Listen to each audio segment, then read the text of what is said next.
On va à présent revenir sur la visite d'État du président de la République, Ibrahim Boubacar, qui était en République de Mauritanie, et cette étape de Nouadhibou et de Chami. Nouadhibou est la capitale économique de la Mauritanie. Aujourd'hui, l'exportation des minéraux et le développement de nouveaux secteurs font de cette ville un pôle économique majeur pour la Mauritanie et sa sous-région. Le travail du gouvernement mauritanien est apprécié par le président de la République. D'abord, au niveau de l'autorité de la zone franche qui accorde des facilités douanières, fiscales et de change. L'existence d'infrastructures portuaires et d'installations industrielles offre aux investisseurs de la sous-région et en particulier maliens des opportunités d'investissement importantes. Beaucoup crient l'émergence.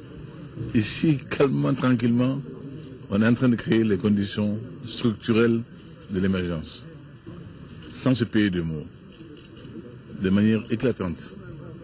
J'en suis d'autant plus ravi que, je le dis désormais, nous aurons avec ces pays des liens indéfectibles, de coopération amicale, fraternelle, pour le plus grand bonheur de nos deux peuples. C'est quand il y a la volonté politique forte, comme celle qui anime mon frère, le président Mohamed Ould Abdelaziz et moi-même, on peut déplacer des montagnes. Non loin de là se trouve une usine de conditionnement de poissons. Le traitement ici est estimé à 120 tonnes par jour. Là aussi, le président IBK a pu mesurer l'engagement des autorités mauritaniennes à promouvoir et à développer le secteur de la pêche. J'ai vu les conditions de conditionnement et les techniques les plus modernes d'hygiène et de conservation sont ici à l'œuvre. C'est donc une garantie pour le consommateur dans la chaîne finale. Et je dis que là, encore une fois, c'est toujours ce souci d'être contemporain de son siècle et de son temps qui anime la Mauritanie. Des équipements de dernière génération sont ici à l'œuvre. Le chef de l'État a également visité les travaux d'extension en cours du port autonome de Nouadhibou. Les opérateurs économiques maliens, dit-il, pourront profiter bientôt des opportunités qu'offre ce port. L'extension du port de Nouadhibou, c'est une très bonne chose pour nous. Déjà, ne vous inquiétez pas, nos opérateurs économiques connaissent la route de Nouadhibou. Des frigorifiques maliens viennent ici. Absolument. Donc je pense qu'il y a un projet structurant qui concerne les deux pays et qui va participer également aussi à l'intégration effective de nos économies et de nos pays. Nous sommes en train de travailler pour que tout ce qui peut avoir comme goulot d'étranglement, comme entrave, soit levé. Le président Abdelaziz a été très clair hier.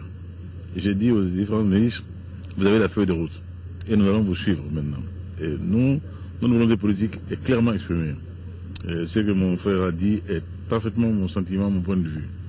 Donc dès lors que la feuille de route est déclinée, les ministres savent quoi faire. La dernière structure visitée par le président IBK est la Société nationale industrielle et minière. Outre l'usine de traitement des minéraux, la SNIM travaille beaucoup dans la production et la commercialisation de fer. Elle fait aussi de la maintenance des installations fixes et fabrique des pièces détachées. La société vise à porter sa production à 40 millions de tonnes par an.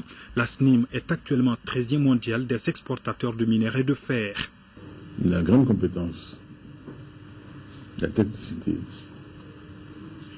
et l'ambition patriotique de contribuer à l'essor de votre pays par la maîtrise de l'unité dont on vous a confié la gestion, vous et tout votre personnel êtes tendus vers ce but. Cela est admirable. C'est de cela que nous avons besoin pour que nos pays avancent. Par la volonté de l'homme politique qui a la charge d'un pays est essentielle pour faire avancer ce long train de 2 km avec cette charge de 20 000 tonnes. Et un pays, c'est peut-être de manière exponentielle, beaucoup plus lourd, il faut davantage de locomotives, mais une seule, si elle est fortement ancrée dans le peuple et elle est soucieuse et responsable du progrès de l'ensemble, le pays bouge. Donc nos pays ont besoin aujourd'hui de leadership éclairé, de leadership conscient des enjeux de la présence au monde désormais, qui n'est plus lié uniquement à un drapeau de flonflon, de présidence de l'État. Non, il faut pouvoir réfléchir avec intelligence, avec sérieux, avec responsabilité, et se projeter. Pour être à l'union des peuples qui compte. Il ne s'agira plus d'attendre qu'on fasse appel à vous, qu'on vous invite à participer. Moi, je dis souvent que nul ne sera invité au banquet qui ne l'aura mérité. Le président de la République s'est ensuite entretenu avec les Maliens de Nouadhibou avant d'embarquer à bord d'un hélicoptère pour Chami. Sur place, il s'est informé sur l'expérience innovatrice du développement de cette cité nouvelle. Il a pu également constater les modèles de logement et l'architecture moderniste qui caractérisent la ville naissante de Chami. Le président de la République a estimé durant toutes ces étapes son admiration pour l'urbanisation moderniste que connaît aujourd'hui la Mauritanie, en particulier dans le domaine des infrastructures de base. Juste après, le président Ibeka a visité le réseau électrique solaire et la station éolienne qui alimente en électricité la ville de Chami.